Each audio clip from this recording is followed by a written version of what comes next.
And I'm really excited to be here with you today because we are going to talk to you about the April 2023 transits. And I promise you, this will not disappoint.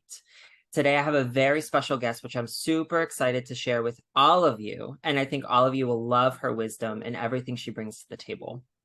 And this is Christine West from Wicked Folk.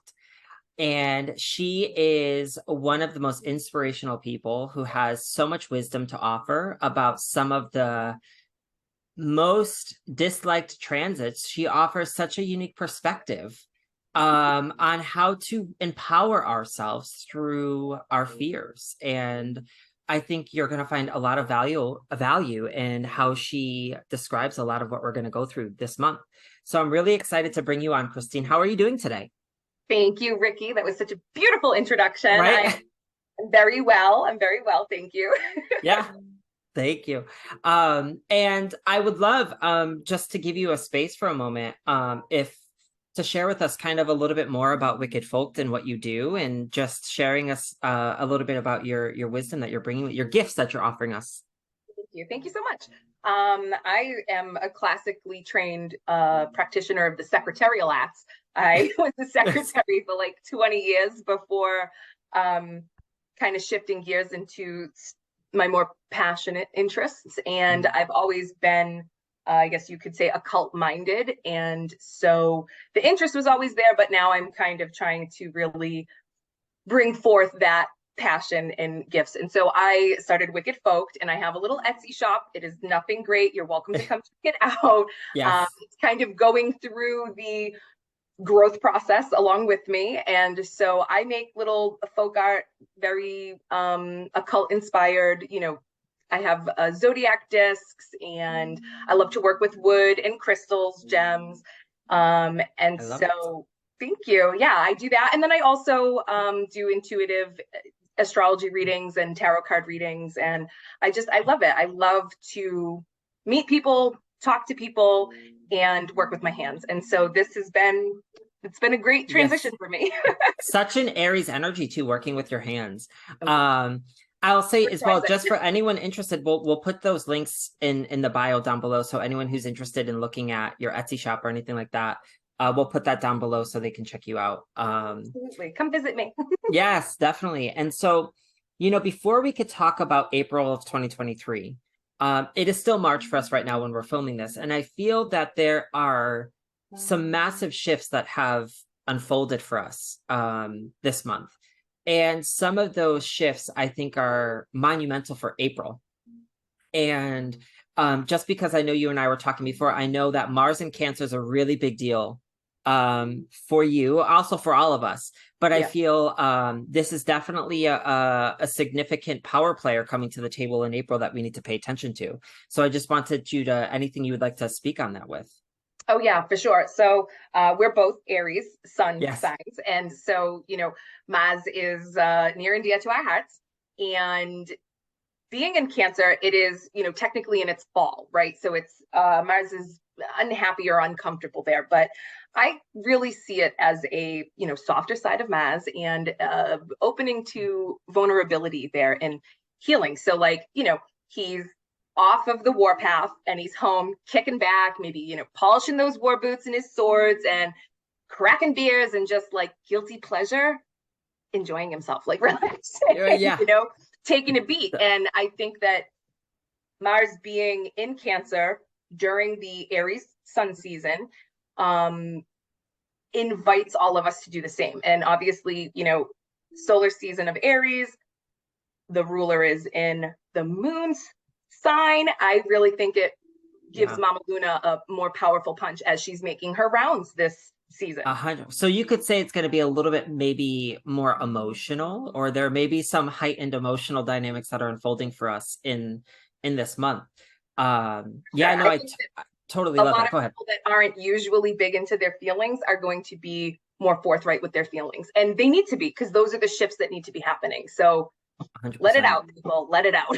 Yes, get in touch with our softer sides. And I think, knowing that we have so much, and we're going to look at the charts in just a minute, we have so much energy transiting through Aries right now. And to have all of that energy responding to Mars in Cancer. And And to so the moon. there is this, yeah, into the moon, and there's this return to home, this return to what's going on in our literal homes, but also our metaphorical homes, our bodies, our vessels. What's going on here? You know, the mother energy, the divine feminine, the emotional body wants attention. Yes. And it requires a level of bravery, a level of courage, which can only be done through walking through the fear. So we may notice that our own deep fears may be shown to us. And as we're going through these transits together, I want you guys to just remember all of these transits have this underlying theme. It all connects together for the energy. So anything you want to add to that before we get ready to jump in? The only other thing I was just going to talk about, but I think it's been talked about so much, is Pluto and Aquarius. I mean, And I'm a I Pluto think it's a big, fangirl. yeah, a Pluto fangirl. I think Pluto switching over to Aquarius is kind of giving us that sneak peek vibe of what this next chapter of the collective looks like. You know, I think from an individual level, if you're familiar with your astrology, I would just really pay close attention to where Pluto was when you were born to where Pluto is today. It's going to give you a glimpse of what your own personal evolution is looking like. And whenever we have a sign change, it's a felt energy. There's something that's trying to shift for us in our life. And so this is a storyline that is starting to unfold. It's like we just opened up a book and we're reading the table of contents. Right. And it's Yeah. like we're just getting a glimpse of these contents. We might even get a snippet, like a prologue, or is that yeah, like just that first page, A little yeah, preface. of what this could look like for us. And we have our first Pluto aspects that are unfolding for us this month as well before he goes retrograde in May. So I think it's very exciting time for us. I feel like we're at the cutting edge of our planetary growth and evolution. So I'm very excited. I do see Mars and Pluto too. They're sort of like vulnerability. Oh, there it is. Okay. You're good. You're good.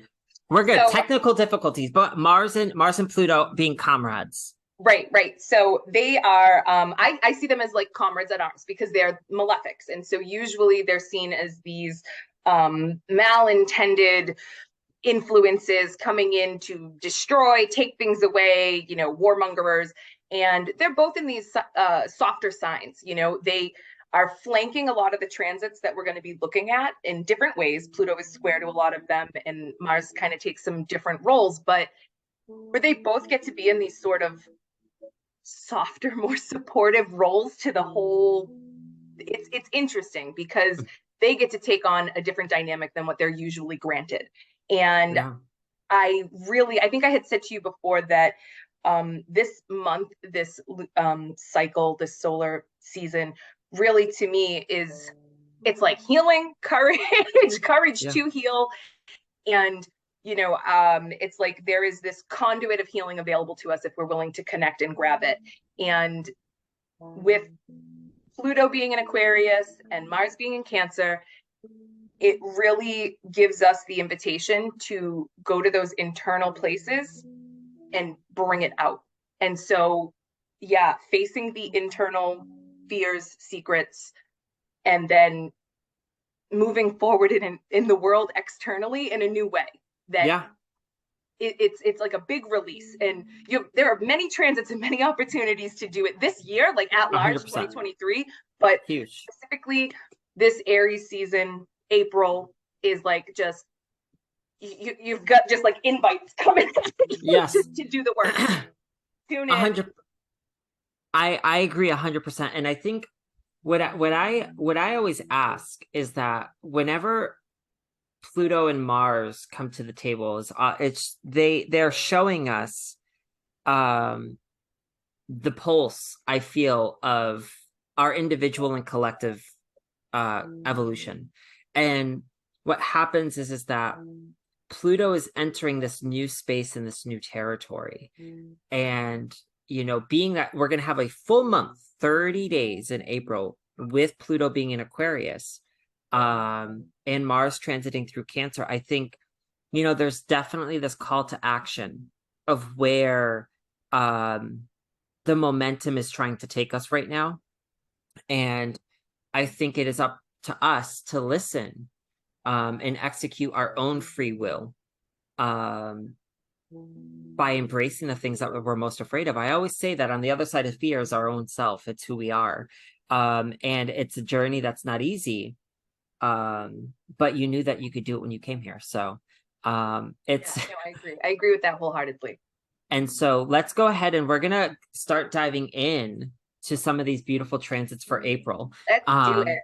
And what we have is we have some of what we feel are the most important or powerful, potent, energetic days for us this month.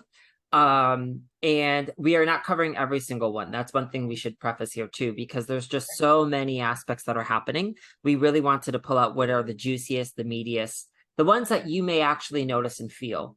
And so we are first starting off with April 3rd, which is right at the beginning of the month. And with April 3rd's energy, we have Mercury entering Taurus, leaving the sign of Aries right at the beginning of this month, preparing for its retrograde cycle. And I think this is a very telling story, knowing that Mercury is getting ready to go retrograde. I also know that you have Mercury in Taurus as well, which is also retrograde when you were born. And so I think as this is happening, it's also squaring Pluto on the same day. And so before we unpack Mercury Pluto, just any words of wisdom that you want to know, being a Mercury and Taurus person, anything that you'd like to bring to the table about what this feels like to you, how this may show up for you. Right. So, you know, I mean, of course, I can speak to my own experience in that, and it may not suit everybody. You know what I mean? Like it's my size. And you know, of course, it's a familiar place for me. Mercury is a fast mover, but I do think, you know, it affects the way that we all collectively communicate, think, you know, as individuals, and then, you know, outwards to each other. Taurus is, I think, a very beautiful energy. You know? So like you can really kind of grind into the things you want to focus on. And I know retrogrades, everyone gets real worried about, the, you know, failures and whatnot. But again, that's comfortable to me. Like all of my planets are natally retrograde. So I think it's just gives you the opportunity to really focus your lens. And so, you know, try not to get overwhelmed and pull at too many strings. You really want to dial in your focus and get hands-on with your communication, your thoughts, your writing. Great time writing. Yeah, I love that. Yeah, no, totally. It's yeah, it could totally be a great time to get to put in that hard work and that dedication that is required of what's coming for you. I'm also feeling into this as we're sitting here. I'm just getting this energy of no longer communicating for a need of validation. Right. And there's this dynamic that's coming through for me of I'm gonna speak from my space of worth, my space of value. And I don't need to get that approval or that validation outside of myself, because I know what I'm worth, I know what I deserve, and I'm going to communicate from that space. And I think there's something here that's showing up for me as we're going through this larger healing cycle, this healing month. I think it's going to require a level of communication that is not going to burn people. Mercury and Aries isn't going to try to burn a bridge, but it's almost as if I'm going to communicate this to you in a grounded way, and it's grounded in my own values and my own worth. And it could be a little bit more sensual or sensitive in that nature, being in Taurus. But I feel like this is, like you said, it's a really good energy for people. We may notice that if there has been any challenging arguments or disagreements, or if there's been any sort of dynamics that have unfolded towards the end of March into the beginning of April before this transit, we're going to notice a shift that happens And it's very important for us to pay close attention because the retrograde cycle that is coming is in Taurus. So there are themes that are unfolding right now for us that are very mercurial. I can't even say it. Mercurial. That I think is important for us to keep our awareness open to, because the themes that are unfolding for you starting on April 3rd up until April 21st, I think are going to be very telling. So I think it's very important for us to be aware of what is happening in my life right now. Where is the pendulum swinging? And I think it's going to tell you a story. I think there's something that's unfolding for us. And then you throw, Pluto into the circle. Actually, it's a square. It's definitely a unique dynamic. And in truth, this is a new experience for Mercury and Pluto from the perspective that we haven't seen. Yeah, this is their first conversation that they're having, and Mercury is kind of waving away from Pluto right now. So there's some sort of dynamic that's unfolding that requires perhaps a level of new integration. I again see that support where Mercury is a pretty air, ruler of Gemini. So there's kind of that air correspondence, but also ruler of Virgo. So there's that earth correspondence. So I think that it gives Pluto and Mercury a good sort of language that they can speak together. And 100%. It's a square. Yeah. So there may be some tension and discomfort in that. And again, it's all about the facing. Exactly. I know that this is the third, and you had made a very good point about it's not Mercury in Aries, but a couple days before it is, and and that was one of the things that I had noticed on the 30th. So we're recording this on the 29th, so tomorrow.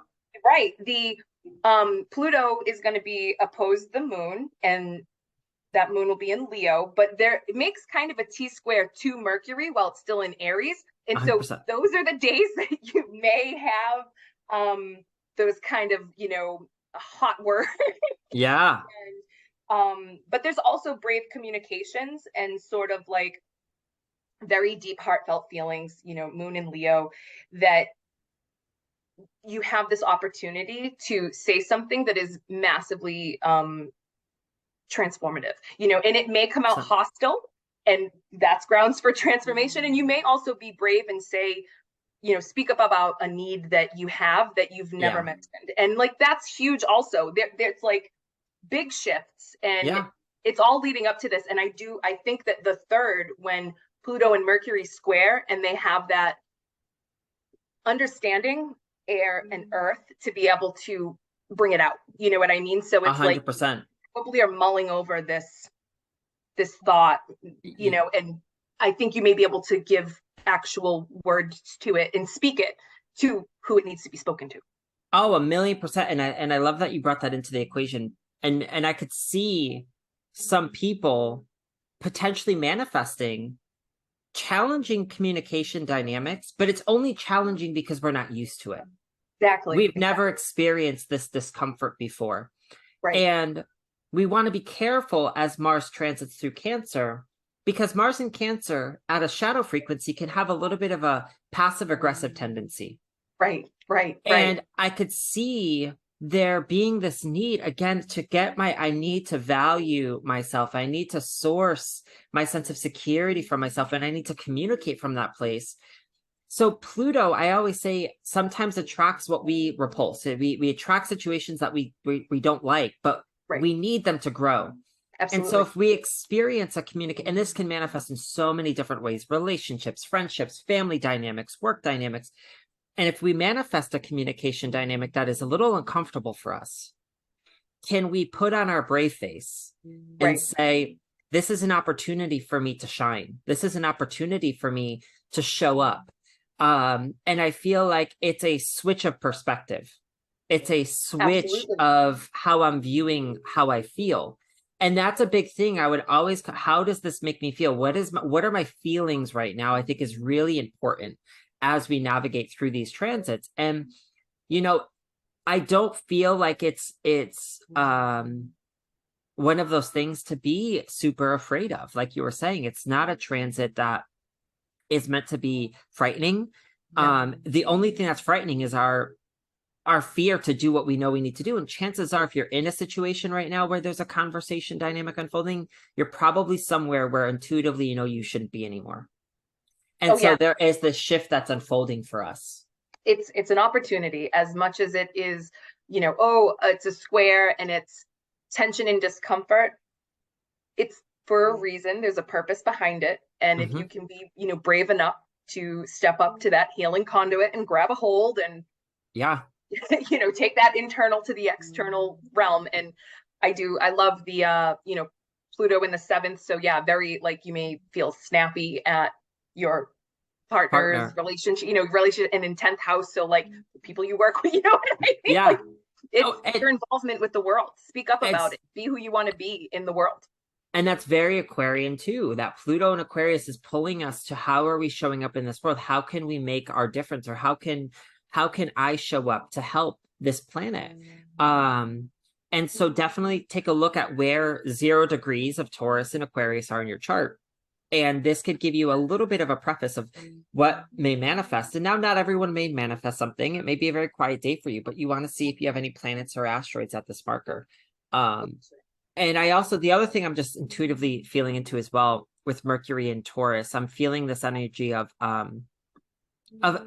something with self-reliance, a lesson in self-reliance of needing to, again, it's this dynamic of I don't need anything outside of me. I don't need anyone materialistically or physically to make me feel good on the inside. And if you do have situations where you're getting that validation outside of yourself, it's going to affect the way that you communicate. And so there is this dynamic, I feel like, of lessons of deeper senses of self-reliancy that can definitely be manifesting for some people. I think it's a very exciting day in the long run. Like you said, no aspect is bad and no aspect is good. It's what we make of the experience. Absolutely. I think it's our perspective that we share to it, and being very neutral. It's the polarities. It's what we know. Anything else you wanted to share on April 3rd? Anything that you're feeling into that we didn't cover before we move into the next one? I guess the only thing that I would really again look to is that you know, those malefics and where they're kind of flanking the like there's this whole cluster of Aries, Taurus, you know, which I think is very supportive, you know, like, oh, we're all bundled in this area. And yeah, there's self-reliance, but there's also a lot of support to be had, and lean on that support. Find your support systems, and they may be internal, they may be external, but depends on the person's journey, because if you've been alone and you need to ask for help, ask for help. If you are relying too much on other people, right, you need to learn to source. That's 100%. Again, these are the polarities that are falling up for us, that we have to be very honest with ourselves during this time, because I think that is a way for us to feel unstuck, is by being so honest with myself and say, am I relying on other people, or am I pushing everyone away? Yes. It's like, where do you stand in this pendulum? Right. And so it's definitely, 100%. I think being honest and being aware of these energies can help you show up stronger, depending on where you are in your journey. The next big date that I have for us is the full moon. And we have that beautiful full moon in Libra. And it is happening at 16 degrees and 7 arc minutes. And this is what we have. I feel definitely an illuminating energy for us. Whenever I work with full moons and I'm feeling into this, I definitely want to pay attention to where the rulers are during this transit. And we have Venus in Taurus, and we have Mars in Cancer. Right on. And furthering, accentuating the storyline that we have here with this Aries, Taurus, Cancer. It's like it's not going away. And these 3 signs are asking something of us. And so I could definitely feel with this full moon, especially being the Sun conjunct Chiron. Is back to the theme of healing. Illuminating a core wound that is very soft and tender on the inside, And whenever I feel into Chiron and Aries, something that I always get called to is I feel, in one essence, this is a reawakening or the illumination into becoming the spiritual warrior in our life. And I feel that if the scales have been tipped in the wrong direction, for however that manifests for you, this could be an opportunity for you to realign, to release what has been holding you back, or to release the weight on the other end of the scale. And with so much energy manifesting in Aries, it's okay for me to put myself first. It's okay for me to ask myself about, what do I feel? What do I need? Like, what is going on the inside? Because many times Chiron for me in Aries is the wound of the self. And it's almost like how people could have literally lost themselves, not living their truth, their most authentic nature. And so I could feel that as this transit is unfolding, I do feel like this essence of a karmic wound that could be being released for us, or some sort of tie or knot that may be holding you back. And it may require that level of emotional vulnerability, that a level of emotional security that Mars in Cancer is asking of us. And I could definitely sense that. I think it's time for us to tell a new story. I think it's time for us to ask ourselves, if I am the author of my own life, what type of story do I want to tell? What type of story do I want to leave? You know, I took this class on soul integration and shamanism, and one of the questions, and I don't remember her name, and she asked this question of, when you leave this planet, this world, and you look back at yourself from the higher self to the physical self, you know, why weren't you you? Why didn't you embrace your most authentic nature? What was so wrong about, what was not beautiful about you that you didn't embrace that? That was scary. What was holding you back? Because you chose this life before you came here and you wanted this. But and it's a question we ask because it's deep. It's not an easy question to answer. Many people want to run away from it, but this is a time where we can't run. No. Again, you just have invitations to go within and take, get off the platform, step on the train, and really focus that. I think we had talked about that. It's, full moon, there's like a spotlight. And I mean, full moons are a beautiful time to release. Mars being, involved through the Aries sun. Yeah.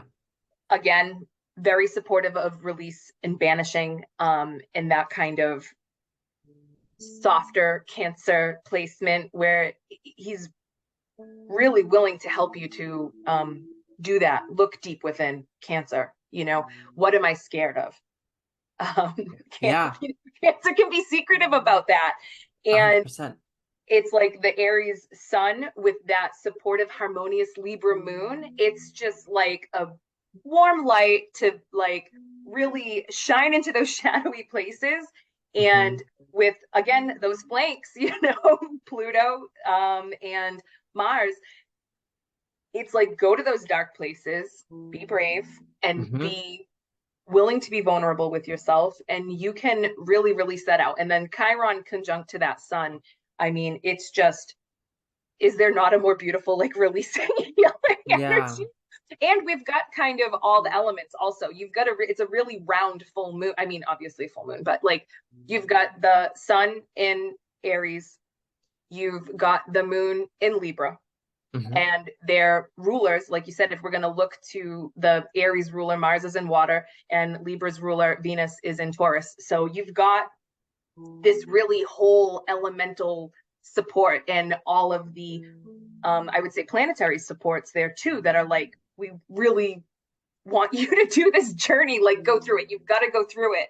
And I'd say this is a big invitation to do that. If you didn't take it yet this year, you have another invitation here to go within and really search the depths of your soul and ask yourself, why aren't you showing up the way that you want to? Or, where you honestly align to yourself, how do you bring that internal and external and harmonize it? Libra, Libra moon is going to 100%. really give us that invitation. And I've already kind of stated that I think with Mars being in Cancer, the moon has this like extra powerful punch. So this full moon is extra potent. You have that extra support in it to do that kind of release work.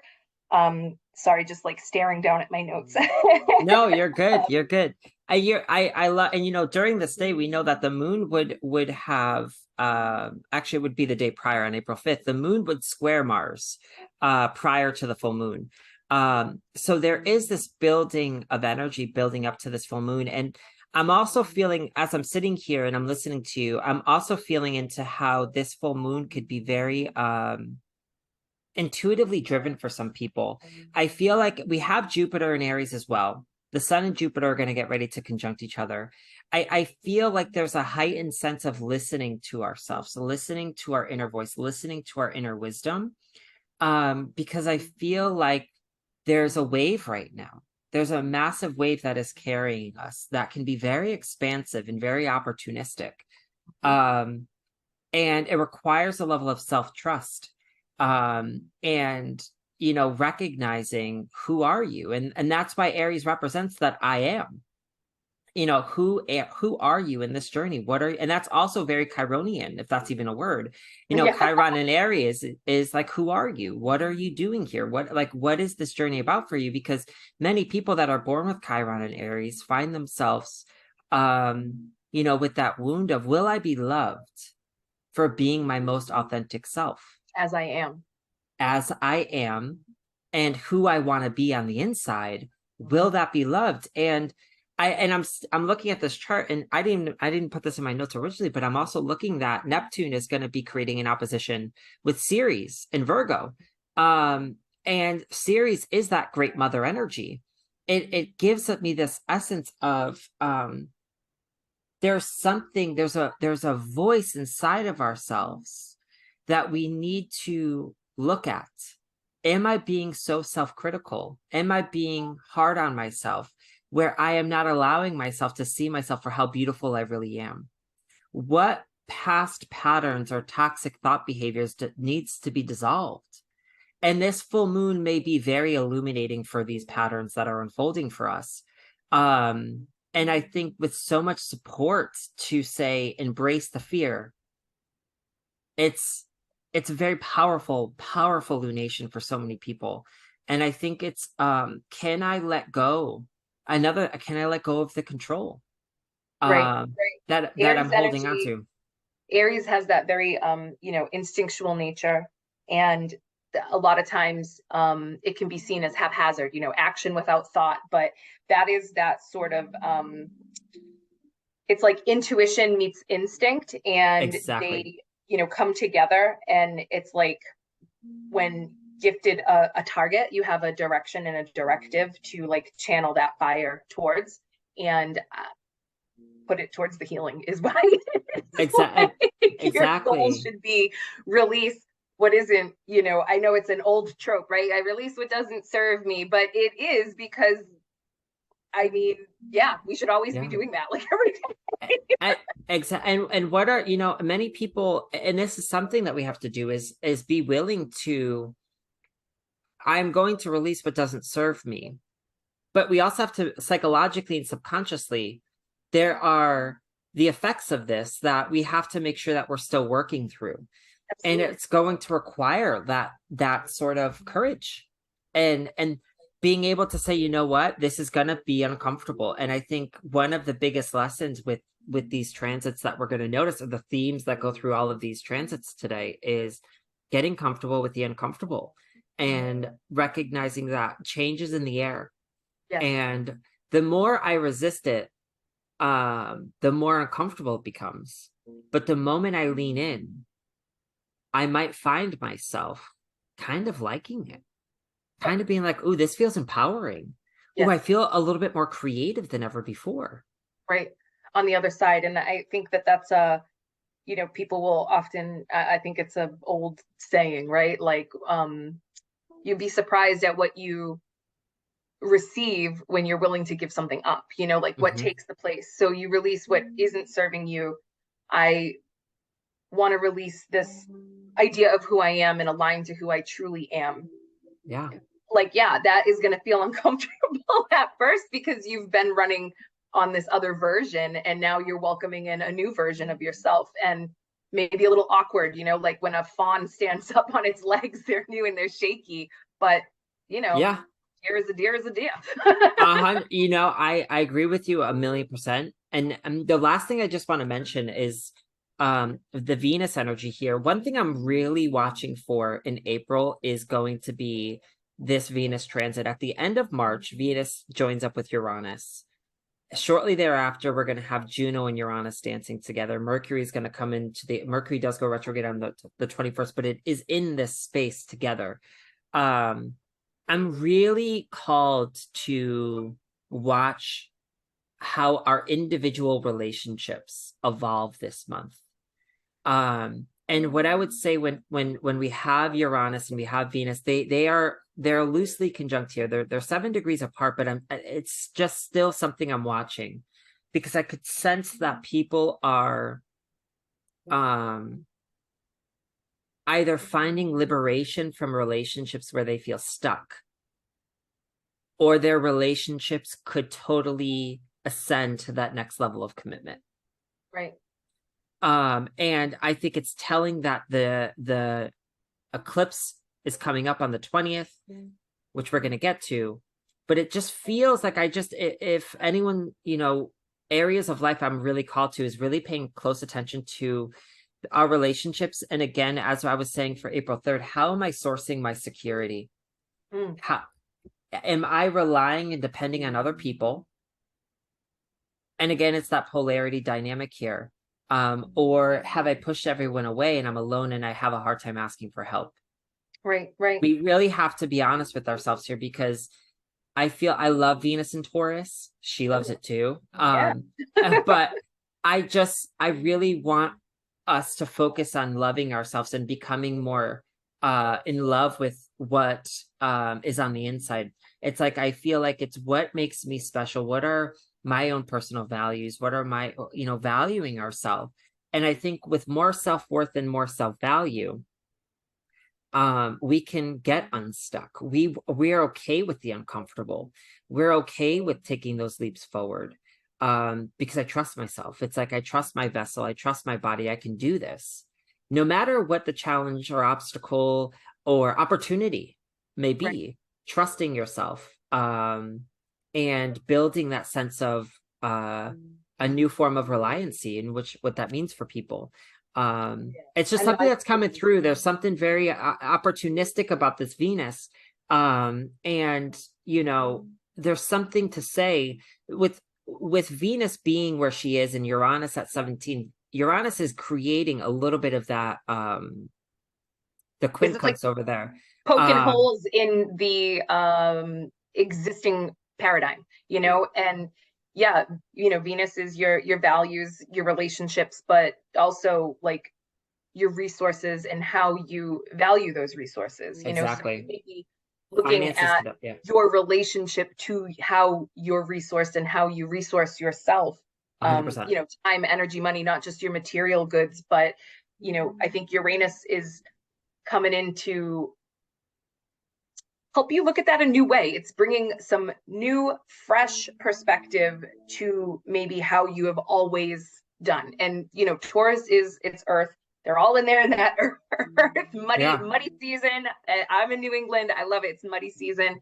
You know, things are springing up and sprouting. And I love, you know, Uranus is just, he's like a wing nut, you know what I mean? Yeah. And why are we doing it this way? You know, so I love that he's sort of bringing that question to Venus, like, hey, why are we doing it this way? and where, you know, he wants his freedom. He wants his space. He wants to do it his way. And Venus loves that too. So she does. Like, they're in good cahoots together to like really sort of change that material dynamic, you know. 100%. It doesn't necessarily mean that you're going to like, you know, blow your house up. No, exactly. You may look at your house in an exciting way. It may get a refreshed perspective on, 100%. maybe you start a business out of your home, or you rent a room, or you know what I mean? Like there's so many possibilities. Opportunities are definitely endless here. And I'm just, the last thing before, and that quincunx with the moon that I was feeling, that I feel so strongly too, is that there's something, this conversation that's happening with Uranus and the moon. Uranus is asking for something. He's wanting freedom somewhere in his life. He's wanting, he doesn't want to feel bogged down. He wants to shake it up. And so what emotionally are you holding on to, or where don't you feel free, or where do you feel bogged down, or where do you feel like, what commitments, Libra, are you engaging in right now that you are seeking liberation from Uranus? Right. And I feel like it's a conversation changer here. And so I would just encourage individuals to be aware of, potential conversations that can unfold here. We also have Mercury on the North Node. So there's conversations that are happening here. And I feel, as with all full moons, it's we have those polarities. There's extremes in the air, especially when Uranus is engaged. He loves the extremes. So like you said, it doesn't have to be, it could be making a bunch of, new money ideas coming to you, or making new money decisions. At the same time, I would also say that if you are sourcing your money in the wrong way, or if you are so attached to it materialistically, don't be surprised if there's a little bit of a ruffle of feathers that comes up here. So revelation, yes. So I think it's a very opportunistic full moon. There's just so much that's unfolding for us, and I'm excited to see and continue. Is there anything else that you wanted to speak on with the full moon before we move forward?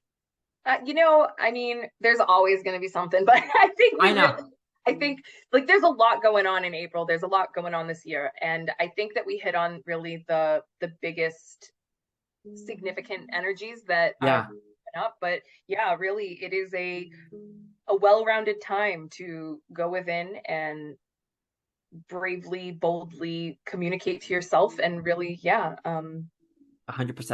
Inspect your insides. Inspect the insides. I love that. On April 7th, which is our next big day that we wrote down for us, we have the Venus sextiling Neptune. We'll have Mercury sextile Mars in Cancer. And I know, just based on our conversation, Christine was super excited about April 7th with this transit. So any wisdoms that you wanted to share with that Venus Neptune? I was like, wait, was I? Yeah, like, wait, was it exciting? I was very excited about the 27th, but I am also excited about the 7th. I thought, so this is a really exciting day for us. Whenever Venus and Neptune get an opportunity to have an aspect with each other, and a favorable nonetheless, is a very harmonious time for us. We could definitely feel, after such a full moon, if it was rocky for some people, right, this is a little bit of a harmonizer coming into the equation. Yeah. Balm. You get to apply that salve, Yes, we can. This is a definitely an amazing day. I feel, for self-care is huge. I think would be a great day for some self-care, some self-love.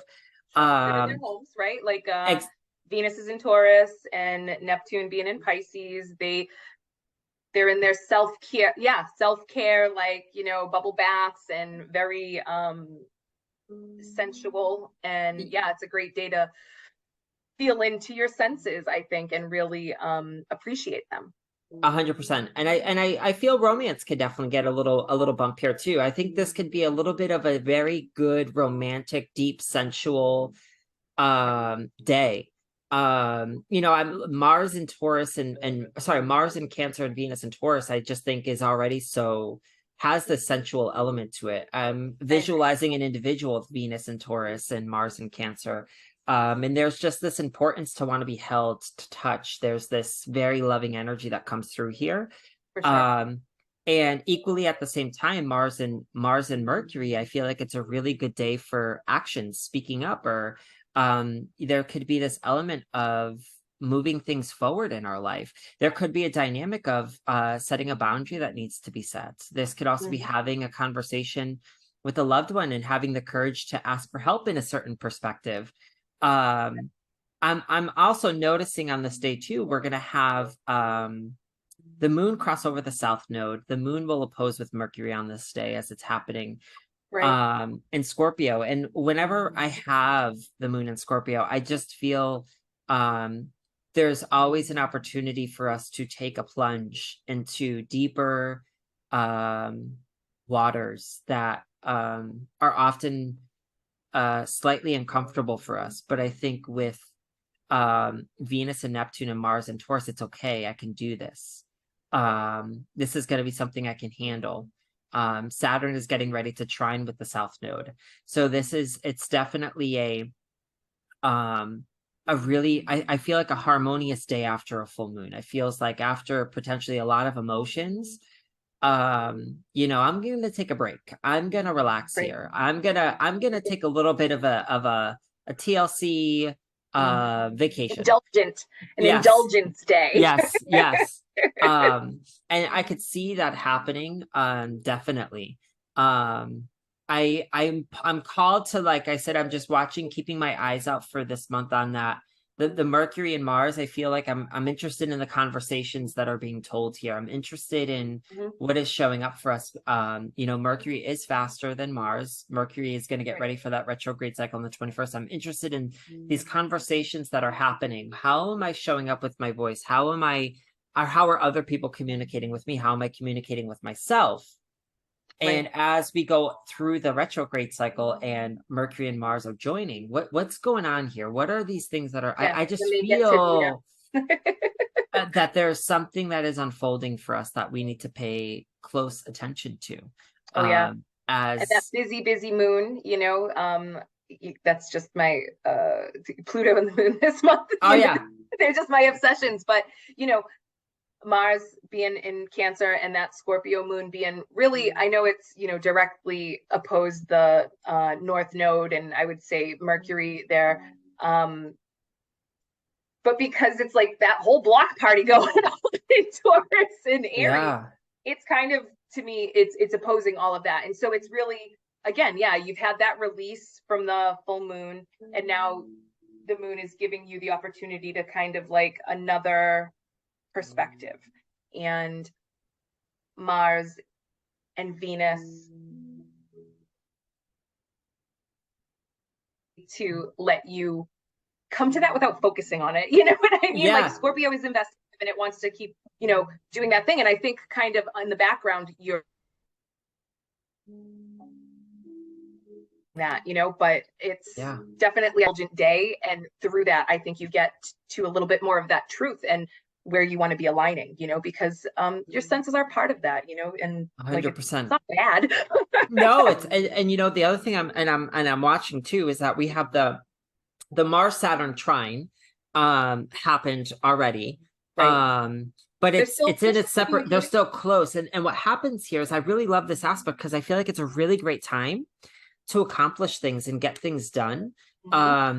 And so if I feel like there's been any tasks unattended to or any goals that need to be achieved, I feel like this is a momentum that is being driven here. And so to have a Mercury and Mars, I feel like there's a communication aspect that is unfolding for us about perhaps I've done a lot of the inner work, or I now know what I need to do. Now it's going to be this sort of, I need to execute, or I need to create, I need to do something. There's supported flow from Saturn and Mars there for Mercury to kind of do those things. And 100%. No, I'm excited about this vibe. I feel like, again, good energy coming out of the full moon that could push people, as long as we are okay with, again, dancing a little uncomfortable waters right now. It's like we're on sand, or we're dancing on a boat right now in the ocean, and it's moving, and we gotta stay confident and say, I got this, I'm a surfer.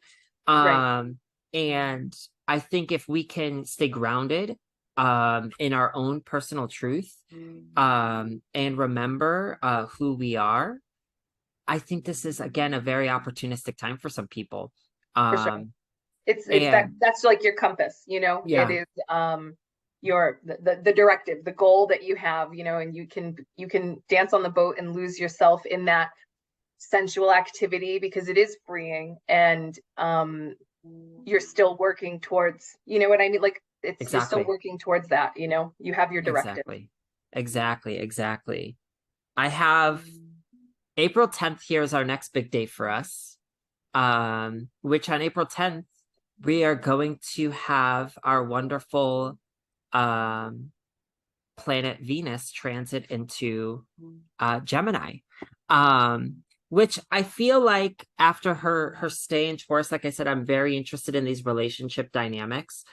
I feel like there's a little bit of, I get this vibe of like just allowing ourselves to be like, you know what? I'm gonna go play now and I want to have fun and I want to like learn and I want to meet people and I want to flirt and I want to connect with people. Like I want to mix and mingle and be social and and so I feel after this full moon, having Venus getting ready to enter Gemini, I think brings a lightness Oh yeah. to the table of, you know what? I'm not attached to the material stuff. I'm good here. Like Right. I have, if we've done a lot of the work that she's been asking for us in Taurus, and I am sourcing that sense of resource and security from me.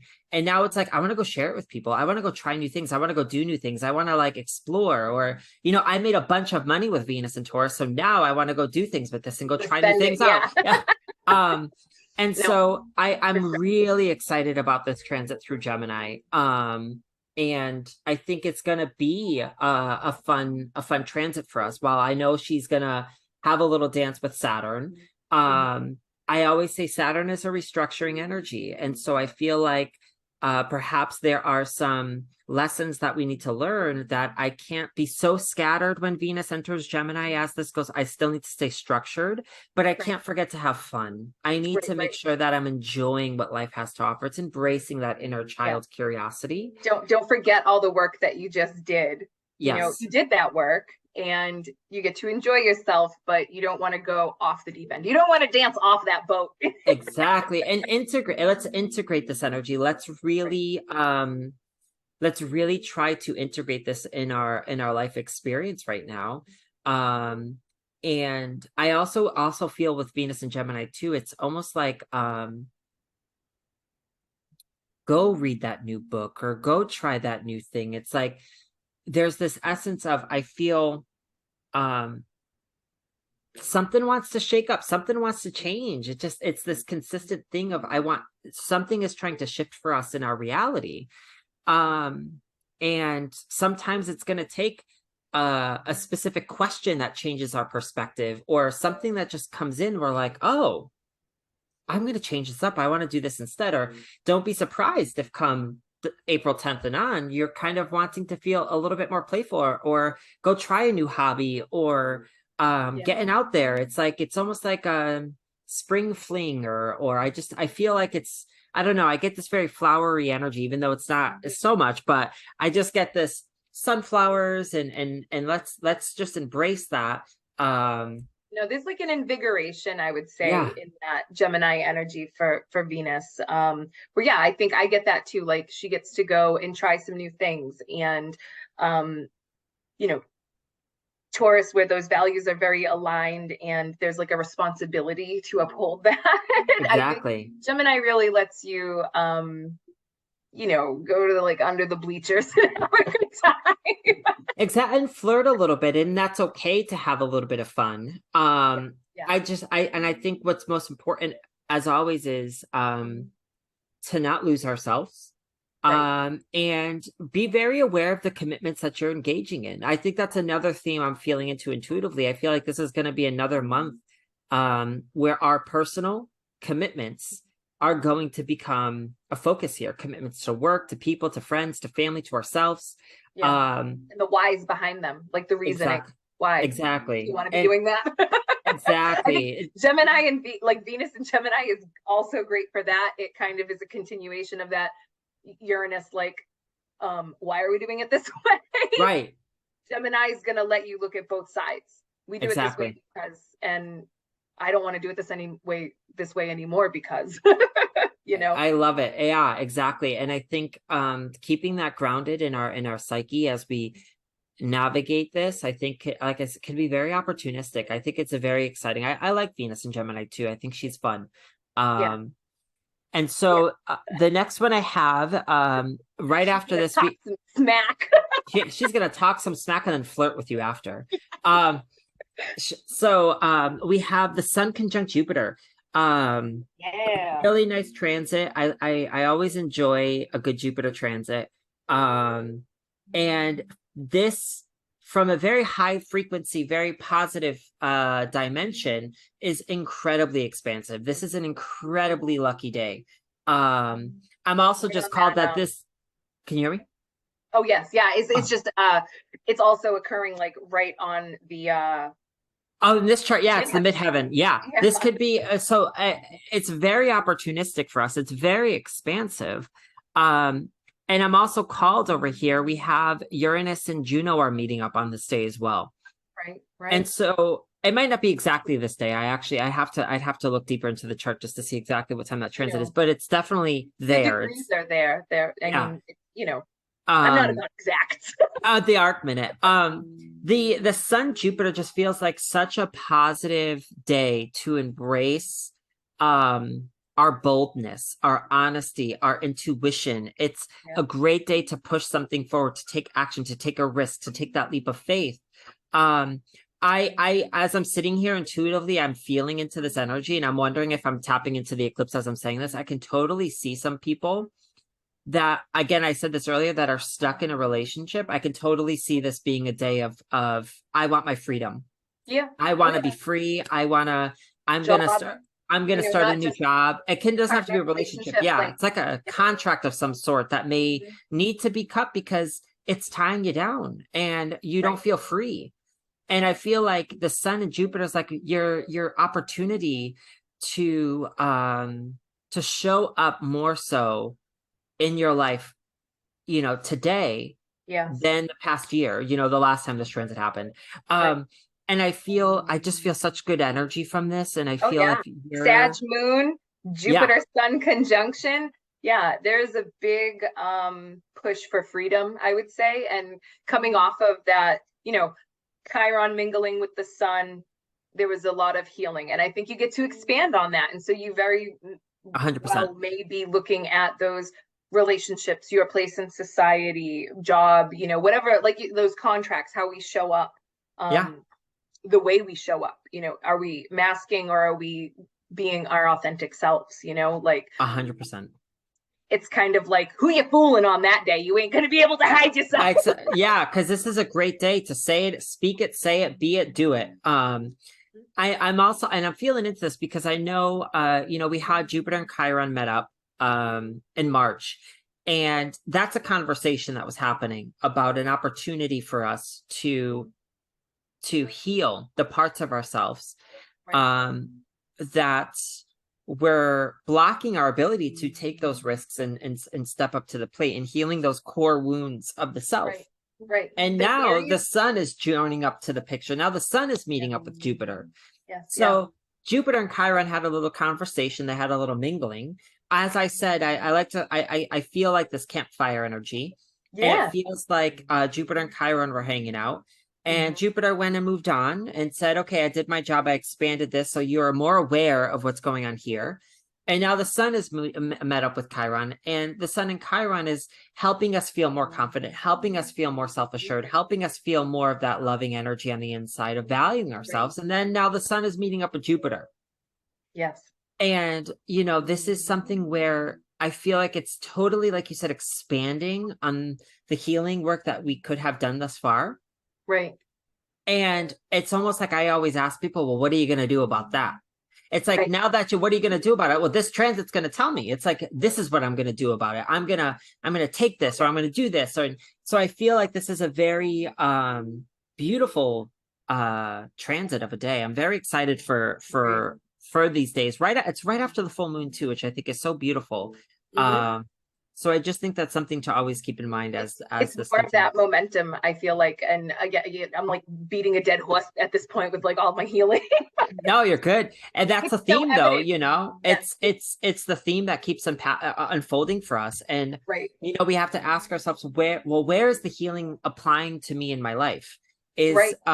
you know, I always, and we'll use careers in a dynamic. Say you're in a career right now that just sucks. You're Yeah. unhappy, you're miserable. But you're afraid to leave. Right. Right. Why am I afraid to leave this opportunity? Right. Well, this transit could help us illuminate why I feel stuck or why I choose to stay stuck Absolutely. Absolutely. I and to think Aries break has, free. yeah, yes, yes. So all of that, Chiron, Sun, Jupiter sort of like commingling in Aries, I think is it's an uncommon place to be healing, because Aries is very a tendency to I'm fine and just moving on. But you've got Mars and Cancer really being opening to being vulnerable in that healing, and you've got that support also from the Sag Moon talking to Jupiter and Aries, and hey, let's like dig into them feels a bit more because Yeah. Chiron's in the Aries, so Yeah. again, it's such a valuable month. Exactly. And really Chiron also has ties to Virgo Sag as well. right. And so Right. there is this harmony of that's happening between these placements. The moon being ruled by Cancer, Mars ruling Aries, and then Yeah. you have Chiron that actually could be considered a rulership over Virgo or Sag.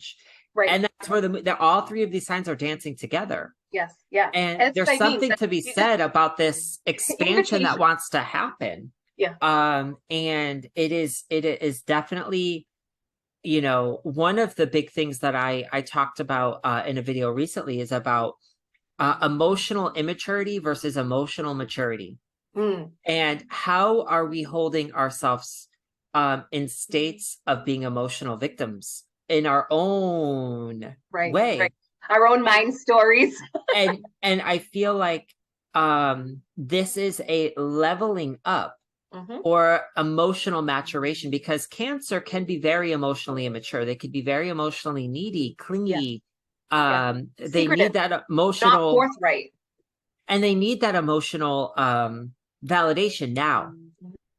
And what this could be manifesting for us is I gotta get that in here. I gotta feel good about, I can't project that the way that I used to handle my emotions before won't work anymore.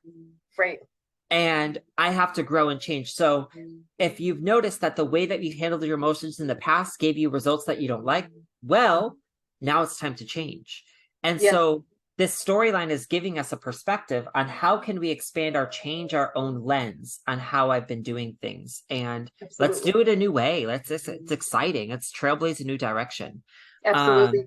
The Mars is in Cancer and kind of getting to be vulnerable, but it's also giving Cancer more of a forthright voice to speak up on that. Exactly. With everything going on in Aries, it's like, hey, here's a platform, voice those feelings. You don't have to hide them and be all depressed in your shell. Yeah, Like, exactly. Don't be passive aggressive about it either. Exactly. It's almost like don't say something, or don't act shady here. Right. The Sag Moon, spiritual Jupiter, truth, like honesty, let yes, it out, yes, so that's there's so much just beautiful support for that this month, and that's why I keep coming back to that. Healing, Great time to release, great 100%. time to heal. Grab that, conduit. 100%. And so we've had this sort of chapter unfolding for us from April 3rd to April 11th. We've had a lot going on here, and it's building to this very powerful eclipse on the 20th. Which happy birthday to us. The West Coast will celebrate it on my birthday. Yeah. East Coast celebrates it on Ricky's birthday. Yeah. And it's a very opportunistic transit, I feel, or eclipse for all of us. I think it's very powerful. And it's the first eclipse of 2023. Right, of course. And it's at the anaretic degree of Aries. So I'll let you, share what you want to get into, because there's just so much to unpack. So whatever you feel like sharing or tapping into, go right ahead and I'll follow up. So how are you feeling about this eclipse? What are you feeling? What are you sensing? What advice or tips do you have to offer? All right. So in other conversations that we have had, you and I just kind of communicating about this eclipse occurring on, we're both 29-degree Aries. So sorry if I shared that with No. it's like, it's like very personal. I remember saying that to you. I was like, oh, do we feel personally attacked? Right. Right. Do I feel personally illuminated? Right. And I feel it's like a personal invitation. I feel like, yes. So it's very near and dear to my hat, and it is potent. You got Pluto in the mix there, squaring not only the sun but also Mercury. Who else is the square? It's squaring the moon, it's squaring the sun, it's squaring. It is. I'm gonna do something really quick. I'm just gonna have to fix my sound really quick. Hang on one second. No, let me see if this works. Hang on. Okay, go ahead, say something. So I can hear you. Go ahead. Sorry, now I can hear you. My headphones died. Oh no. Technical dynamic. It's okay. So what were you saying? I couldn't hear you. Oh yeah, so just we have the on the 20th, we have this total solar eclipse, which on its own is huge and potent, and a big moment to engage. Now eclipses are a little wily. I'm by no means like an eclipse professional. But I kind of tend to just roll with it because I feel like it's energies that we have a lot of assumptions and presumptions, anticipations, expectations about. And I'm, old enough to know better. This is when I feel so this time, I feel first and foremost we can appreciate that it's the second new moon for Aries season. Right. And Aries are here to trailblaze, to start, to initiate something new. And so we can appreciate that there's a new beginning. There's a new chapter that wants to be told. For sure. And it is in the sign of the spiritual warrior. It is the sign that I'm here to press on, and I'm going to put on my brave face. I'm going to embrace my fears, and I'm going to push forward, and I'm going to do this. And what happens here is that we do have the new moon that is sitting with Vesta, the sacred flame, where we feel most sacred in ourselves. And it is in Taurus, which I also appreciate. And so there is this, again, this deeper, I feel this thread that continually pulls us down into our root chakra and into the earth. and to be like, what's going on what is my root of my root of my root asking of me? And where do I want to send this energy? And I almost feel this essence of, and I can't necessarily always care about what other people are going to think. And there's this energy when I feel with Pluto squaring off with this eclipse, I think is incredibly potent for us, knowing that Pluto just entered Aquarius. And there's this essence of, I'm here to do something for the greater good, but sometimes I need to break away. I need to do something. I can't do that good by sticking to the same trajectory of my past. Right. And I feel this evolutionary thrust that's like, you gotta surrender. You gotta let go of what doesn't serve you anymore if you plan to grow. Absolutely. Absolutely. The Pluto also tend to be kind of destructive. Pluto eclipses. And I know that that's a lot of times what people have wound up a lot of fear in eclipses and Pluto and these like challenging aspects. It's a square to the eclipse. It's okay to sometimes it's not like, oh, something's being taken away from me or destroyed. And maybe something shitty is going to happen. But and let's also ask this, can anything ever really be taken away from you? Is it really, was it ever really yours to begin with? Why were you clinging to it? Like, what are we holding on to in those dirty little root DAC corners? Exactly. And that's Saturn and Pisces in this. And and uniquely, as this transit is unfolding, Saturn will be sextiling with the North Node. So there is this you can't hold on anymore. No, there's a lot of like destiny and fate in eclipses as is. 100%. And this could be relationships, career, people, animals. It doesn't, if there's almost like this very, I love the word that a fated element that comes through with eclipses for me, that a lot of magic can happen here.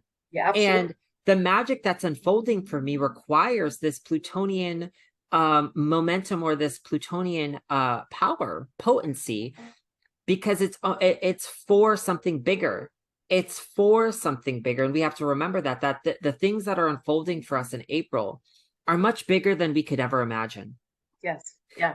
And I think this has this essence of acceptance and surrender. I was just surrender was on the tip of my tongue. Pluto, the eclipse, obviously it's a lunation, it's a new moon, so it is a very, dark and quiet, introspective time. But if you're like ruled by Mars, waiting, yes, yeah, and that again, powerful lunations, because that Mars in Cancer. But like if you're clamoring and waiting, clinging to all of your items, like very Four of Pentacles energy, like, oh, I want to hold all my stuff, because you're anticipating this big, transit is coming to take things away. And it's like you're clinging to all this, bullshit, and surrender, and just like with the tide, right? Like we were talking, there's a lot of tidal energy, and you want to flow with it. You don't want to be swimming against that riptide. Like, just surrender and let it carry you into shore. And show up though too, because guess what? You don't know where you're going. Right. That's the thing. It's almost like you may not know where you may not know the bigger picture right now. You might not know what that looks like, but what you do know is you can't stand still. Exactly. And it's time to put our feet together and move. And the other element I just want to bring into the equation is, I didn't talk about it a lot in today's video to try to keep it on the astrology aspect, but the gene key of this transit is just so beautiful, because it is sitting at the third gene key, which is the shadow of chaos. But it's the gift of innovation and innocence. And it couldn't be more perfect. and you know what we say, and what happens here is this gene key is all about how we cling to things or people or relationships. Richard Rudd talks about how this gene key came to him, and he realized that he would clinged to his children. And there's this recognition that I can't cling. If I'm getting my security this way by latching on, your anchors are always going to keep you living in a space of chaos. Right. And the I Ching of this specific lunation for me is, it's only difficult in the beginning. Yes.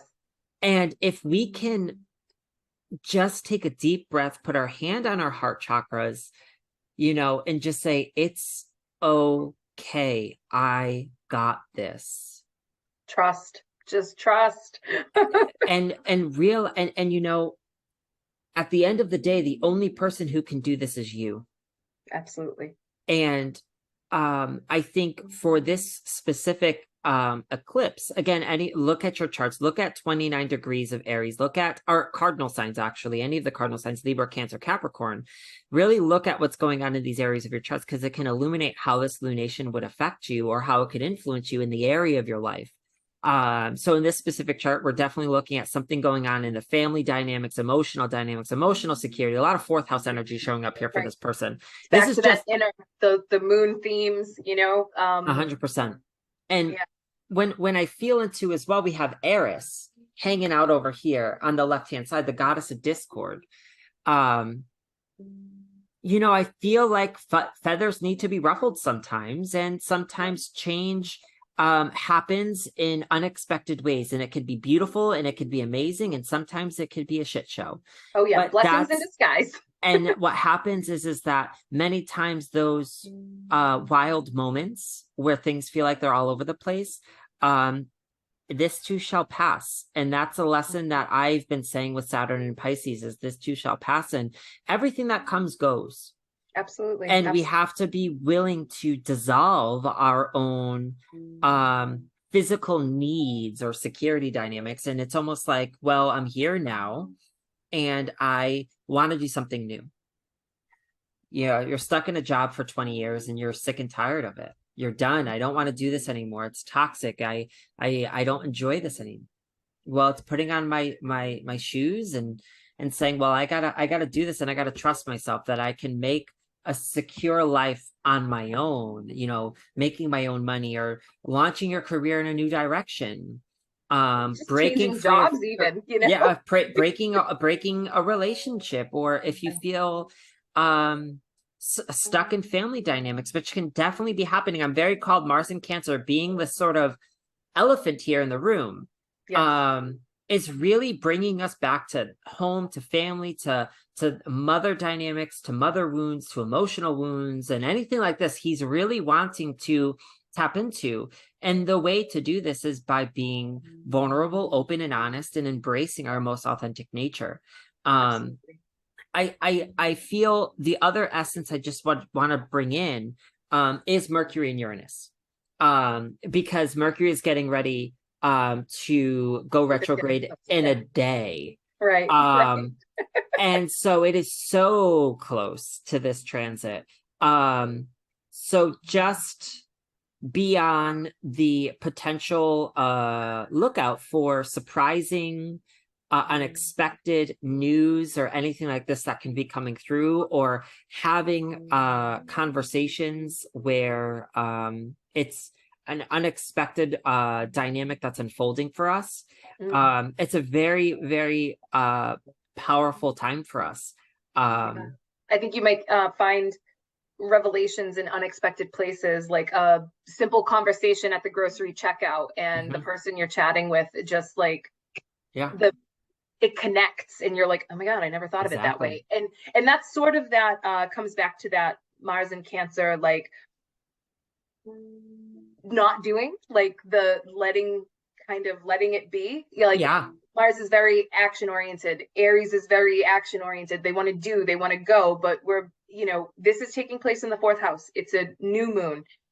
It's kind of a quiet time, like nappies. Let's do nappies.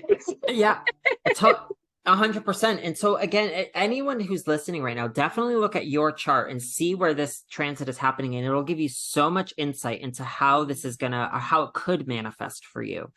And I think it's definitely a powerful time for us. Every eclipses open a portal for me. Right. That's why I don't like to get into the sort of prediction side of tying expectations, because it is a like, let the cards fall and then kind of sort it out afterwards. But I love the word you use, by the way, expectation, because I always correlate Libra to expectation, and which is the polarity of this right now, right? And it's almost like, can I dissolve my expectations, but still have how faith, can I fulfill my expectations? Why are we looking external for that? It's been that invitation to go inwards, throughout the whole month. And I think that a lot of us,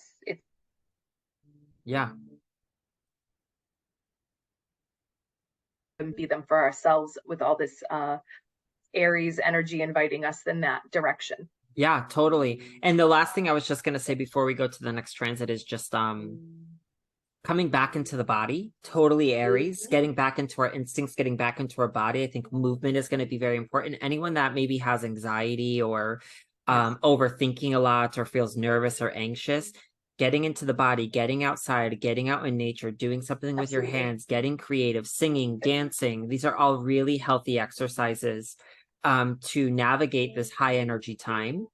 Sure. And in order to recognize those manifestations that are or revelations that are spontaneous, we have to be present enough to notice them. Right. So being able to stay present during these cycles, I think is equally important. And we are blessed with Mars and Cancer here because it does bring this little bit of a reserved energy to the table. We're able to receive. Yeah. It gives us kind of a receiving plate for the information, you know? Yeah, exactly. And being able to open up that and being receptive to the manifestations that are unfolding. And as I'm saying this to you, the other thing I'm hearing is being able to, in this journey with Mercury into the equation in this new, being able to have these healthy conversations about what is frustrating me, what is upsetting me, being able to connect with our emotions without, as I said earlier in the beginning, without burning a bridge. It's like, how can I communicate how I feel? Like, I'm pissed off and I'm angry. But how can I communicate this in a healthy way where my emotions are, I can release them, I can let them go. And I feel like I'm not holding on to the anger. Yes. So the next one I have for us is we have Mercury going retrograde tomorrow. On the 21st, right after the eclipse, we have him going retrograde at 15 degrees of Taurus. And what I just want to mention on this is just that this year, we know that all the retrograde cycles are in the earth signs. It's going to be Taurus, Virgo, Capricorn. We had also the Mercury retrograde at the beginning of this year in Capricorn. So there is this larger earth sign dynamic that's unfolding. And retrograde cycles for any planet or anything is not scary. I think it's been sensationalized. And I feel like this is a deeper need for me to look inside of myself, especially with it being in the earth signs being feminine. And I need to look at myself. I need to look inside of myself. Being in Taurus, I need to really evaluate what is going on with my money, my resources, what's going on with everything that just unfolded that we were talking about in the beginning. Remember, we said, pay attention to the conversations that are happening. Regarding security, your resources, your values, anything like this could definitely be illuminated. I feel like I could sense into some people maybe really reflecting on how maybe they didn't take action when they should have, or maybe they were still clinging on to hope that something would change. And this Mercury in retrograde cycle can be so opportunistic for us to reflect on, okay, I feel like I'm realizing what the universe is asking of me and what this is asking me. And I really need to create a change in my life. And I need to really tell a different story on the inside first. This gives me very much the introspective, telling a new story on the inside so then I could share it on the outside. You can get to receive it, you know, like we're inundated with input from every direction, internally, externally. Exactly. And I think when these retrograde, especially, it's significant that they're happening in the earth signs. And so I think it really gives you an opportunity to receive that information, receive that input, 100%. What I acted when I shouldn't have, I didn't act when I should have, and kind of finding the balance in that. Like it's just one part of the journey. It's not like 100%. It's okay. and I think as it's doing these earth sign things, I would just really pay attention to where in my life how I've defined being grounded in this physical world, because Mercury in the earth signs retrograde can affect how I view or what's going on in the physical world inside and outside of me. This can be monetarily. We may notice that there could be some shifts in the financial systems, whether it's the individual or the collective financial systems. And Taurus does have this dynamic with food. So there can be this essence that comes through. We just want to pay close attention to these dynamics. Like we said earlier, I don't want to get so much into the predictive side of things because it is So we are in eclipse season at this point. It is officially eclipse season for this chunk of time. So a lot of what's unfolding for us during this time, I think it's important for us to be very malleable. Oh yeah, surrender to that unknown. And allow this chapter to unfold. And at the same time, I just have to appreciate that Pluto in Aquarius is squaring the Sun in Taurus from the 20th into the 21st. And I feel like this is definitely a transformation of how I come to understand myself. And we may notice that if we have cared about what other people think of us, this could be definitely a very empowering, and the need to feel empowered. Some people could experience a potential figure in their life, an authority figure, a relationship figure, or anything like this, a friend, where we haven't shown up. And whenever Pluto's involved with any of the any major transit, I always say that this is an opportunity for us to step up to the plate and listen to what the transit is asking for us. It can either be a very empowering dynamic. At the end of the day, it is empowering. In the moment, it may not feel like it. And I think sometimes we have to see and ask ourselves, well, what really is being asked of me today? And on April 20th and April 21st, I would ask that of you. What do you feel in your heart of hearts are you being asked of right now? And I feel like that's could be very helpful as you're navigating, as we are all navigating this collective transit. It definitely feels like we are at the precipice of something new. Oh yeah. And it's only a glimpse before Pluto goes retrograde in the beginning of May. Yeah, a little nibble, just a little nibble. Yeah. Just a little taste. Right. I also was thinking, and I just made a note of this as well, when with Mercury retrograde in Taurus, and with Mars in Cancer, I could feel this gives me spring cleaning. It feels like I could say, and then when it enters Virgo, when Mercury goes retrograde in Virgo, it's like that summer, end of summer cleaning type of vibe. I feel like we're cleaning up the garden. We're cleaning up what's messy in my life right now.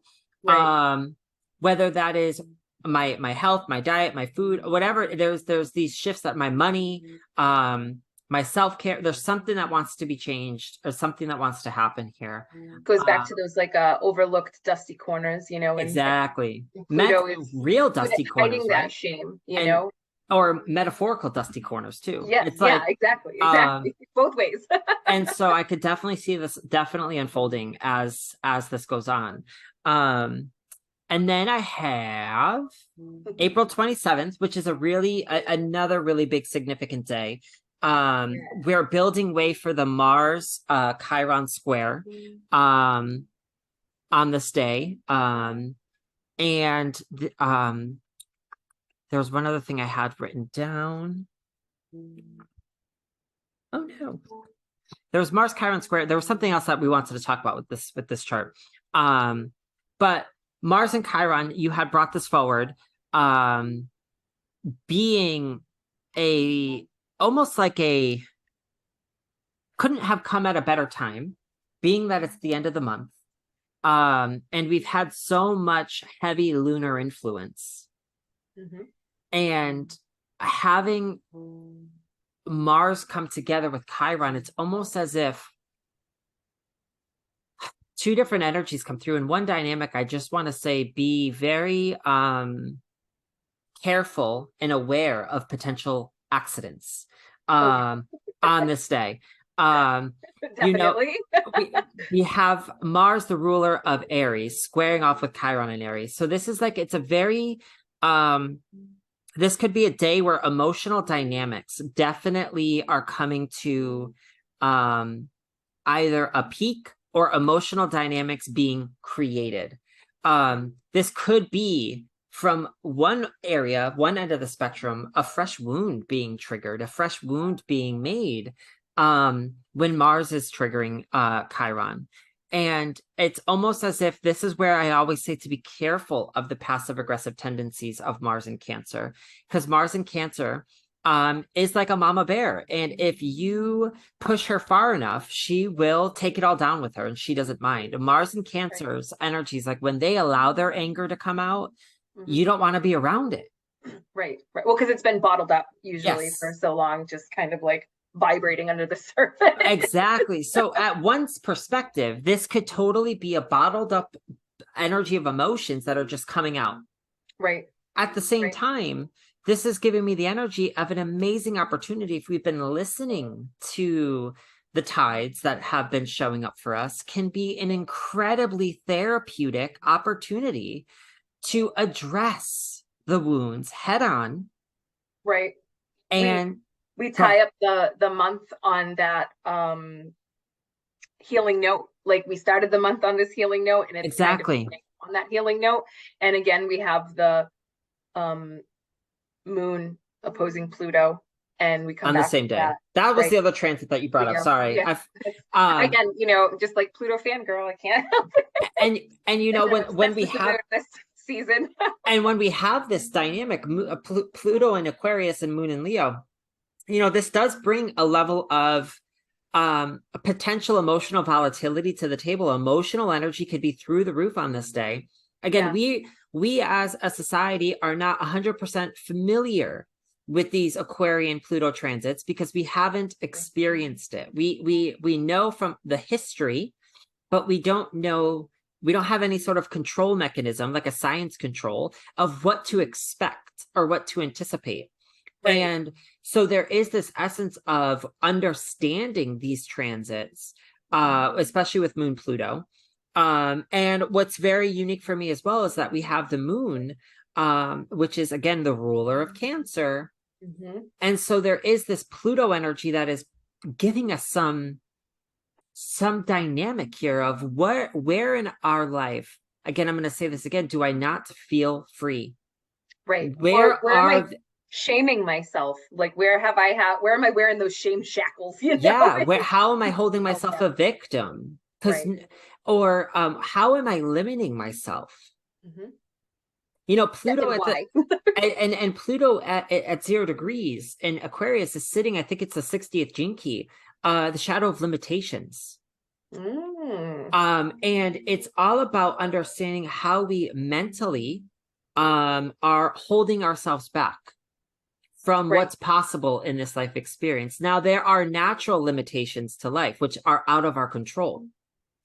But what happens here is that we hold ourselves back.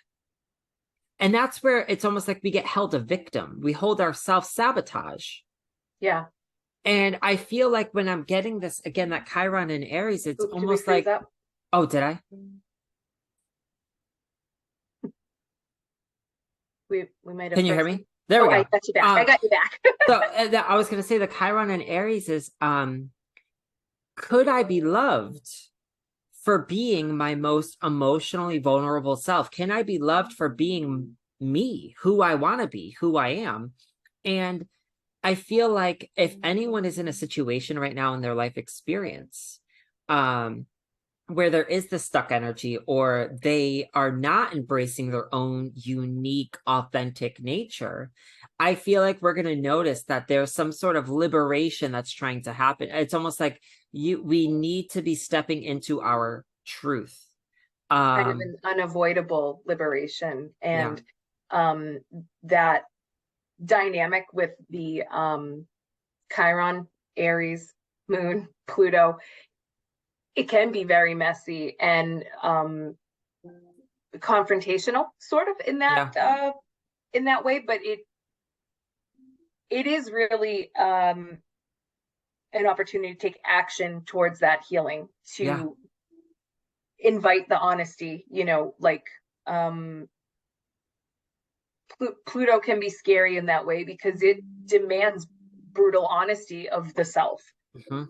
And I think that the moon in Leo, I think it's that axis, the axis, Aquarius and Leo, that really stuck that opposition in my mind, and they'll be going through it, as we get more acquainted with Pluto in Aquarius. Yeah. But I think, you know, Leo, I guess the fire signs have a tendency to be selfish, but it's so like we need them to though, right? We need that. Exactly. And this is your feelings, you know, like to be selfish and accepting of those feelings, heartfelt, you know, deep desires, secrets, truths, lies, the things that we kind of, again, shackle ourselves into. And it's like a shame shackle. And exactly. Pluto, you know, he doesn't want to keep you there. He's just showing you this is what you do to yourself. Exactly. Yeah. And I think what I always think about when I tune into Pluto is just this life experience is about growth. This life experience is about you know, we're forever internally and externally changing. And there is this dynamic of it's time for a bigger innovative shift. It's like we've gone through, and we're almost done, I should say, 2024. It's almost like we've gone through and shaken up all of the structures right that don't serve what the future has in store. And for all of us, when we are dealing with Pluto, especially his activations this month, can we welcome the fear? Can we welcome the nervousness? Can we welcome our pain and translate them or alchemize them into our friends? And I feel like that's a big energy that I feel, that the more we are victimized, or the more that we back away from the uncomfortable energy, Pluto's just going to keep bringing it. Oh yeah, yeah. Until you gotta have that brave honesty. Yeah, and I feel like there's this energy is with all of the energy in Aries, and as it translates into Taurus towards the end of this month. I think it's our opportunity to then expand and build like all of this energy from the beginning of the month, what has been created, or what has been healed, or what has been transmuted as we get ready for the second eclipse. It's almost like now we're building and expanding. We're trying to put effort into something new, which we'll talk about more in May.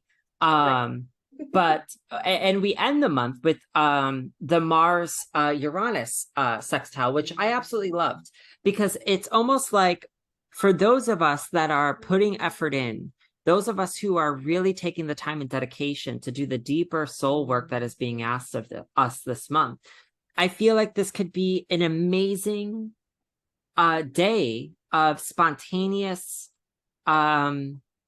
a spontaneous activation of energy, of change and shifts. And it's almost like we can notice like a reward that can come through for us that that was unexpected. I mean, I could definitely, I'm just feeling into this right now. Like, could this be someone getting some sort of a good news, or someone that's getting a bonus, a raise, a promotion? They're getting a shift in their finance. I just feel very good energy here that could come through.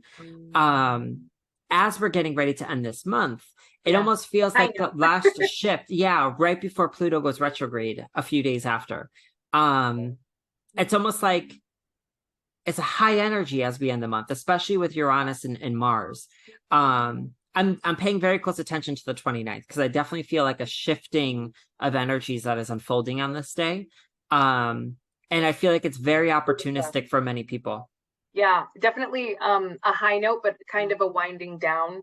And I know, I kind of had that peek back to the 30th of March, and then a peek ahead to May 2nd, which is there are no exact aspects. So it's like you get this breather moment after all of that change, emotion and change. And yes, exactly.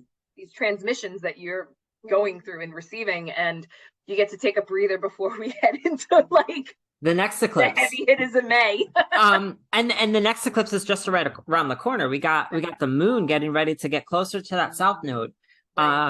And so it is a little bit of a break. It's a little bit of a shift. It's a little bit of a space for us. But I think May, and we have May 1st here, is an exciting time for us. I think April, if I was to put this together as we get ready for April, into the end of April into May, I feel like there is this vast window of opportunity for us at a collective and individual level to make the necessary changes that are needed for what this next chapter of our planet looks like. It's almost like we need our healers, we need our individuals that are coming up with these amazing, new policies and dynamics to make the world a better place. There is this leveling up of energy that I feel like is happening, like an awakening of potential. Oh yeah, everyone is being called forth to I think kind of release your baggage and get off of the autopilot. And exactly, it's not like everybody is I don't want to. Everyone's shifts are profound, and it's profound because we are all fit into the collective. It's an interconnectedness. Yep. So the more authentic that you are, it allows me to be the more authentic me. We all 100%. Get to show up that way because nobody is trying to squash you down because they don't get it. You know what I mean? It's like there's a freedom, and that's sort of like the Pluto in Aquarius is a very humanitarian 100%. Sign, and it kind of like removes that layer of bullshit that we've been doing. Yeah. Since the dawn of time, I have to be this way to fit into the collective. Well, that's shifting. It's 100%. You don't have to go out and do it, invent the next best thing, but right, if that's what you feel called to do, if that's what your path is. Right. If you're not feeling called to that and you're just like, oh, I want to rearrange my house, guess what? That's going to make you feel better. And the better you feel, the better the people around you feel. And you invite them to let go and be themselves. And it just creates a better new space for everybody. And by working on yourself, we manifest that by that's the concept of when change begins within ourselves. And by becoming that change, you could change the world. Absolutely. And so for me, I feel like it's a very profound month. But I want to ask you is I feel like I already know what your answer is going to be. But if you were to give us a theme for April of 2022, what are 2023? What are you feeling? Oh yes. So I mean, it's definitely the grab the conduit of healing.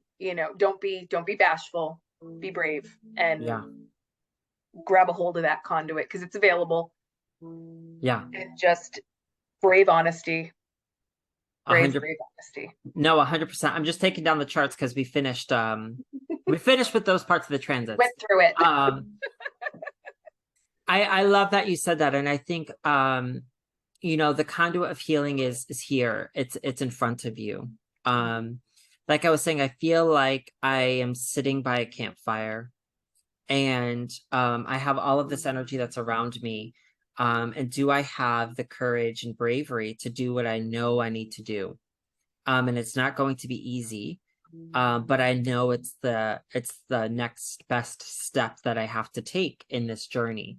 And as you were saying, it's almost as if for me to do my part in this collective journey, I got to get me into tip-top shape. And I know by getting me into tip-top shape, it's going to better everything that's happening around me.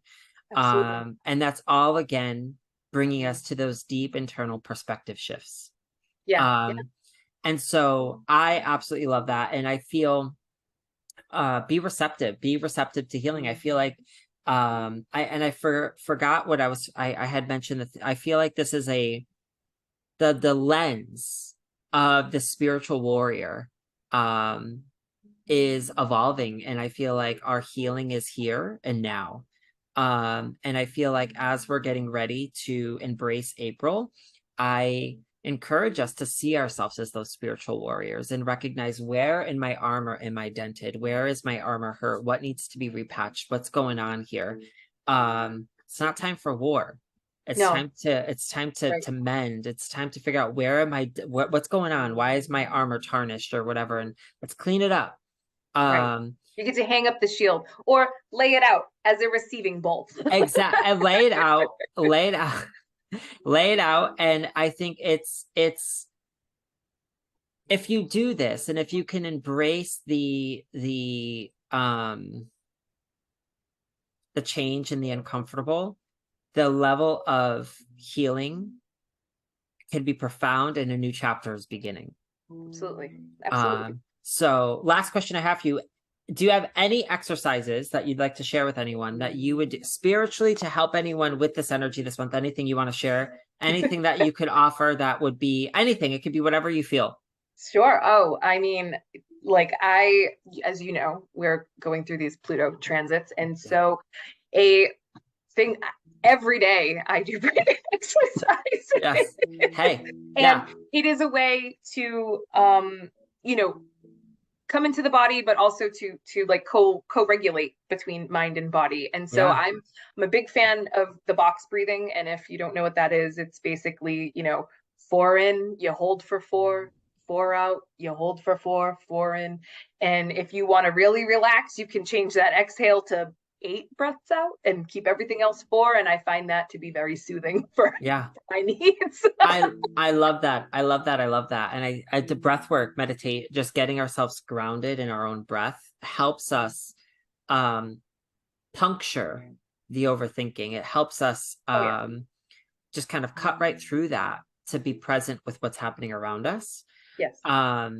And I feel, as I said earlier, doing deep root chakra work, I think could be so beneficial during any fire season, just to make sure that we are staying grounded in the midst of what can feel like chaos. And so I appreciate you for joining me on this journey and so talking about April. And I hope everyone that's tuning in enjoyed this conversation. If you have any questions, you're more than welcome to drop them in the comments and we will gladly respond to you. Christine, did you want to share where they can find you if anyone wants to follow you or tune into you? I am on Instagram, wicked_folked. And you can also, there's a link to my little Etsy shop there. Like I said, it's nothing spectacular, but come on by and visit me. I'm happy to hear from you, see you. Definitely. And if anyone has any questions, please, again, go follow Christine on Instagram. Go check out her stuff. And thank you so much for tuning in. And we appreciate all of you. We hope you all have a fabulous April. And again, it's definitely a big one for us. So thank you so much for tuning in. And we hope you all have an amazing day. Thank you so much for tuning in. Bye, guys.